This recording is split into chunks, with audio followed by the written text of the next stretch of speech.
ಆತ್ಮೀಯ ಗಣಿತಜ್ಞರಿಗೆ ಮತ್ತು ಶಿಕ್ಷಕರಿಗೆ ಮತ್ತೊಮ್ಮೆ ನಮ್ಮ ಯೂಟ್ಯೂಬ್ ಚಾನಲ್ಗೆ ಸ್ವಾಗತವನ್ನು ಕೋರುತ್ತಾ ಇಂದಿನ ವಿಡಿಯೋದಲ್ಲಿ ಈಗಾಗಲೇ ನಾವು ಗಣತಿ ಕಾರ್ಯವನ್ನು ಸಂಪೂರ್ಣಗೊಳಿಸಿದ್ದೇವೆ. ಬಟ್ ನಮಗೆ ಈಗ ಫೈನಲ್ ಆಗಿ ಮ್ಯಾಪ್ನ ಮಾಡಿಕೊಡಿ ಅಂತ ಹೇಳ್ತಾ ಇದ್ದಾರೆ.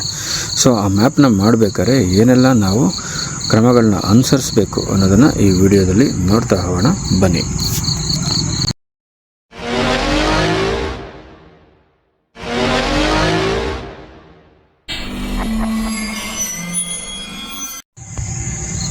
ಈಗಾಗಲೇ ನಾವು ಗಣತಿ ಮಾಡುವ ಮುಂಚೆ ಒಂದು ಮ್ಯಾಪ್ ಮಾಡಿದ್ವಲ್ಲ, ಮತ್ತೆ ಫೈನಲ್ ಮಾಡಬೇಕಾ ಅಂತ ಇರ್ಬೋದು. ಹೌದು, ನಾವು ಮ್ಯಾಪ್ ಮಾಡೋಂಥ ಸಂದರ್ಭದಲ್ಲಿ ನಾವು ಎಲ್ಲ ಕಟ್ಟಡಗಳನ್ನ ಗುರುತಿಸ್ಕೊಂಡಿರ್ಬೋದು. ಅಕಸ್ಮಾತ್ ಗಣತಿ ಮಾಡೋಂಥ ಸಂದರ್ಭದಲ್ಲಿ ಮತ್ತೆ ಹೊಸದಾಗಿ ಕಟ್ಟಡಗಳು ಸಿಕ್ಕಿದರೆ ಅವುಗಳನ್ನ ಎಂಟ್ರಿ ಮಾಡ್ಕೊಂಡಿರ್ತೀವಿ. ಮಧ್ಯದಲ್ಲಿ ಬರ್ಕೊಂಡಿರ್ತೀವಿ, ಆ ಥರ ಆಗಿರುತ್ತೆ. ಅದನ್ನೆಲ್ಲ ಸೇರಿಸಿ ಈಗ ಕಂಪ್ಲೀಟಾಗಿ ಒಂದು ಫೈನಲ್ ಆಗಿ ಒಂದು ಮ್ಯಾಪನ್ನು ಮಾಡಬೇಕಾಗತ್ತೆ. ಈ ಸಂದರ್ಭದಲ್ಲಿ ನಾವು ಮುಖ್ಯವಾಗಿ ಏನೆಲ್ಲ ಅಂಶಗಳನ್ನ ಫಾಲೋ ಮಾಡಬೇಕು ಅಂತ ಅಂದರೆ, ಮ್ಯಾಪ್ನ ಎಡಬದಿಯಲ್ಲಿ ಬರ್ತದಲ್ಲ, ಅಲ್ಲಿ ಇರ್ತಕ್ಕಂಥ ಅಂಶಗಳನ್ನ ನಾವು ಫಸ್ಟ್ ಫಿಲ್ ಮಾಡ್ಕೋಬೇಕಾಗತ್ತೆ. ಫಿಲ್ ಮಾಡ್ಕೊಂಡ ನಂತರ ಕೆಳಗಡೆ ನಮಗೆ ಸಂಕೇತಗಳನ್ನ ಕೊಟ್ಟಿದ್ದಾರೆ. ವಾಸೇತರ, ಪಕ್ಕ, ಕಚ್ಚಾ, ಹಾಗೆ ರಸ್ತೆಗಳು, ನಾಲೆಗಳು, ರೈಲ್ವೆ ಮಾರ್ಗ, ಕಾಲುವೆ, ಕೊಳ, ಬಾವಿ, ಕೊಳಾಯಿ, ಶಾಲೆ, ಇತರ ಕಚೇರಿಗಳು, ಇವುಗಳನ್ನ ಹೇಗೆ ಗುರುತಿಸಬೇಕು ಅಂತ. ಅದನ್ನೊಮ್ಮೆ ಗುರುತಿಸಿದ್ದೀರಾ, ಇನ್ನೊಮ್ಮೆ ಒಂದ್ಸರಿ ನೋಡ್ಕೊಳ್ಳಿ. ಫಸ್ಟು ನಾವು ವಾಯುವ್ಯ ದಿಕ್ಕಿನಿಂದ ಪ್ರಾರಂಭಿಸಿ ಸರ್ಪಂಟೈನ್ ಆರ್ಡರ್ ಬಂದು ಆಗ್ನೇಯ ದಿಕ್ಕಲ್ಲಿ ಕ್ಲೋಸ್ ಮಾಡಬೇಕು. ಈ ನಿಟ್ಟಿನಲ್ಲಿ ಮೊದಲನೇ ಮ್ಯಾಪನ್ನು ನಾವು ಮಾಡ್ಕೊಂಡಿದ್ದೀವಿ. ಫೈನಲ್ ಮ್ಯಾಪನ್ನು ಕೂಡ ಅದೇ ರೀತಿಯಲ್ಲಿ ನಾವು ಮಾಡಬೇಕಾಗತ್ತೆ. ಫಸ್ಟಿಗೆ ನಾನು ದಿಕ್ಕುಗಳನ್ನ ಗುರುತಿಸ್ಕೊಂಡ ನಂತರ ವಾಯುವ್ಯ ದಿಕ್ಕಿನಂತೆ ಬರುವ ಹಾಗೆ ನಾನೇನು ಮಾಡಬೇಕಾಗತ್ತೆ, ಹೆಗ್ಗುರುತುಗಳನ್ನ ಅನುಸರಿಸ್ಕೊಂಡು ನನ್ನ ಒಂದು ಬೌಂಡ್ರಿಯನ್ನು ಫಿಕ್ಸ್ ಮಾಡ್ಕೊಳ್ತೀನಿ. ಈ ರೀತಿ ನೋಡಿ, ನಾನು ಯಾವ್ಯಾವ ಏರಿಯಾದಿಂದ ಎಲ್ಲೆಲ್ಲಿಗೆ ಹೋಗಬೇಕು ಅನ್ನೋ ಒಂದು ನಮ್ಮ ಏರಿಯಾ ಹೇಗಿದೆ ಅನ್ನೋದನ್ನು ನಾನು ಈ ರೀತಿ ರಫ್ ಸ್ಕೆಚ್ ಹಾಕ್ಕೊಂಡಿದ್ದೀನಿ.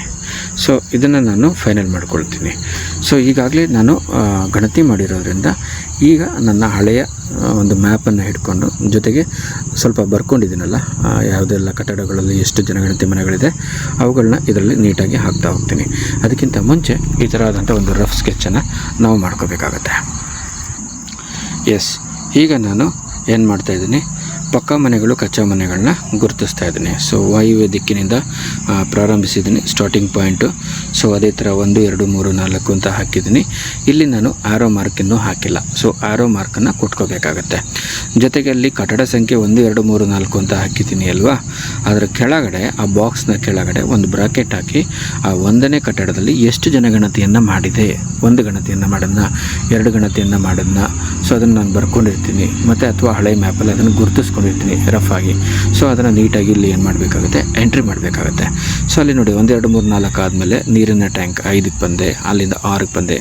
7, 8, 9, 10. ಅದೇ ಥರ ನಾನು ಬೌಂಡ್ರಿನ ಫಿಕ್ಸ್ ಮಾಡಿಕೊಂಡು ಎಲ್ಲ ಕಡೆ ಮಾಡಿಕೊಂಡು ಬರ್ತಾಯಿದ್ದೀನಿ. ಮುಖ್ಯ ರಸ್ತೆಗಳು ಎಲ್ಲೆಲ್ಲಿ ಹಾದು ಹೋಗಿದ್ದಾವೆ ಅವುಗಳನ್ನು ಕೂಡ ತೋರಿಸ್ತಾ ಇದ್ದೀನಿ.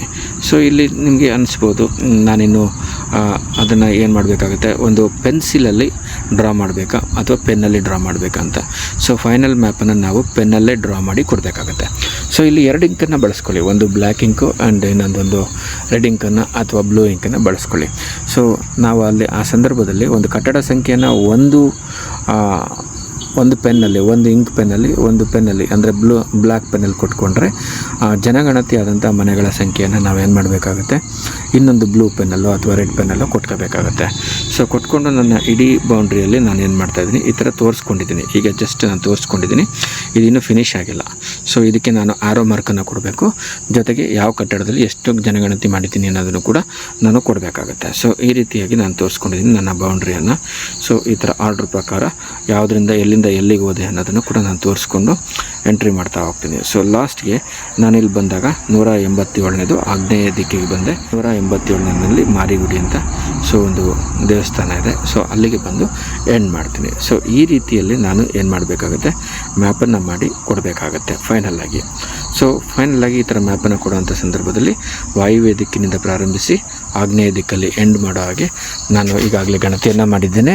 ಸೊ ಮೊದಲನೇ ಮ್ಯಾಪ್ನಲ್ಲಿ ಸ್ವಲ್ಪ ತಿದ್ದುಪಡಿಗಳನ್ನ ಮಾಡಿದ್ದೇನೆ, ಅವುಗಳನ್ನೆಲ್ಲ ಸೇರಿಸಿ ಈ ಮ್ಯಾಪನ್ನು ಕೊಡ್ತಾಯಿದ್ದೀನಿ. ಸೊ ಇದಿನ್ನೂ ಪೂರ್ಣ ಆಗಿಲ್ಲ, ಯಾಕೆಂದರೆ ಜನಗಣತಿ ಮನೆಗಳನ್ನ ನಾನು ತೋರಿಸಿಲ್ಲ ಮತ್ತು ಆ್ಯರೋ ಮಾರ್ಕನ್ನು ತೋರಿಸಿಲ್ಲ. ಅವೆರಡನ್ನು ತೋರಿಸಿದರೆ ಇದು ಕಂಪ್ಲೀಟ್ ಆಗುತ್ತೆ. ಸೊ ಇದು ಕಂಪ್ಲೀಟ್ ಆದಮೇಲೆ ನಮ್ಮದೊಂದು ಸೈನ್ ಹಾಕಬೇಕಾಗತ್ತೆ. ಅದ್ರ ಜೊತೆಗೆ ಮೇಲ್ವಿಚಾರಕರ ಒಂದು ಸಹಿ ಹಾಕಿಸಿ ಮೇಲ್ವಿಚಾರಕರಿಗೆ ನಾವು ಇದನ್ನು ಸಬ್ಮಿಟ್ ಮಾಡಿ ದೃಢೀಕರಣ ಪತ್ರದೊಂದಿಗೆ ಸಬ್ಮಿಟ್ ಮಾಡಿದ್ರೆ ನಮ್ಮ ಕೆಲಸ ಮುಗಿಯುತ್ತೆ. ಈಗಾಗಲೇ ಆ್ಯಪಲ್ಲಿ ನಾವು ಸಬ್ಮಿಟ್ ಮಾಡಿರ್ತೀವಿ. ಸೊ ಇದಾಗಿತ್ತು ಇವತ್ತಿನ ವಿಡಿಯೋ. ಮತ್ತೊಂದು ವಿಡಿಯೋದಲ್ಲಿ ಸಿಗೋಣ. ಎಲ್ರಿಗೂ ಧನ್ಯವಾದಗಳು. ನಮಸ್ಕಾರ.